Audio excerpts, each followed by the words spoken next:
अपने भविष्य की सुरक्षा के लिए चिंतित रहना मनुष्य मन का स्वभाव बन गया है। आने वाले क्षण सुखद हो, योगक्षेम से परिपूर्ण हो, इस निमित्त मानव भांति भांति की शरण खोजता है, आश्रय ढूंढता है, सहारा टटोलता है। परंतु धर्म को छोड़कर ना ही कोई ऐसी शरण है, ना कोई ऐसा आश्रय है, और ना ही कोई ऐसा सहारा है जो कि उसे भविष्य के प्रति निशंक बना दे, निर्भय बना दे। अतः धर्म की शरण ही एकमात्र शरण है। धर्म का संरक्षण ही एकमात्र सही संरक्षण है। और धर्म वो जो हमारे भीतर जागे, धर्म वो जिसे हम स्वयं धारण करें। किसी पंडित, पुजारी, संत, महात्मा, धर्मात्मा के सहारे होकर हम धर्म को धारण करना चाहते हैं, भगवान को प्राप्त करना चाहते हैं और पूजा कर्म कांड करने का हम आडंबर करते हैं। किसी दूसरे के सहारे अपनी नैया पार करना चाहते हैं, परंतु दूसरे के भीतर जागा हुआ धर्म, किसी दूसरे द्वारा धारण किया हुआ धर्म हमारे किस काम का है? वो तो अधिक से अधिक हमें प्रेरणा प्रदान कर सकता है, विधि प्रदान कर सकता है, जिससे कि हम धर्म को समझें। परंतु हमारा वास्तविक लाभ तो स्वयं धर्म धारण करने में ही है। अतः धर्म शरण का सही अभिप्राय आत्म शरण ही है। तभी तो भगवान ने कहा है, हमारा उत्तम मंगल इसी बात में है कि हम सम्यक प्रकार से अर्थात भली भांति आत्म प्रणिधान का अभ्यास करें।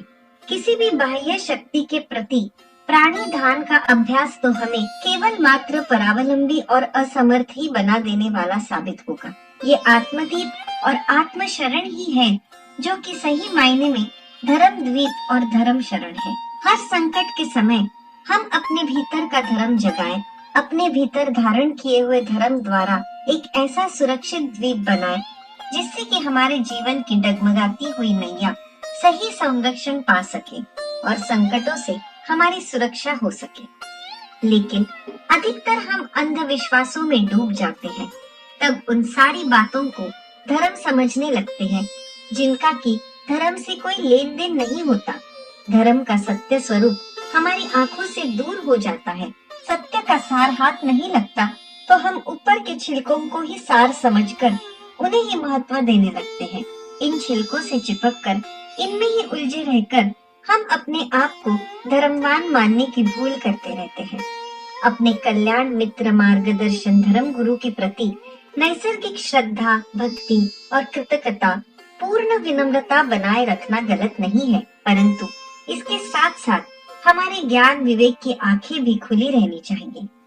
अपने गुरु के प्रति अंधश्रद्धा, अंधभक्ति और अंधविश्वास में डूब जाना और उनके हर कार्य में, हर बोल में चमत्कार देखना, अलौकिकता देखना जितना साधकों के लिए हानिकारक है, उतना ही स्वयं गुरुओं के लिए भी।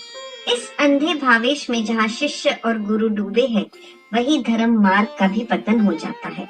इतिहास साक्षी है कि किस प्रकार धर्म नेताओं और उनके अंधानुयायियों के कारण इस देश के सर्वथा धर्म लुप्त ही हुई है। स्वयं गुरुओं ने गुरु की महिमा गा गा कर उनमें अलौकिक शक्तियों की अतिरंजित व्याख्या कर करके लोगों के अंदर अंधश्रद्धा का पोषण किया है, जिससे कि गुरुओं को मान सम्मान बढ़े और उनके लाभ सत्कार में अभिवृद्धि हो और ईश्वर का स्थान हम उन धर्म गुरुओं को देने लगते हैं और परमेश्वर को इतना छोटा मान लेते हैं कि किसी एक व्यक्ति को उसके स्थान पर रख देते हैं, तो ये सदा गलत ही है। इसलिए अंधश्रद्धा में ना पड़कर अपने मन की श्रद्धा को अनंत परमेश्वर में लगाएं और धर्म के सही अर्थ को समझकर ईश्वर की असीम कृपा से मंगलमय धर्म धारण कर अपना कल्याण करें।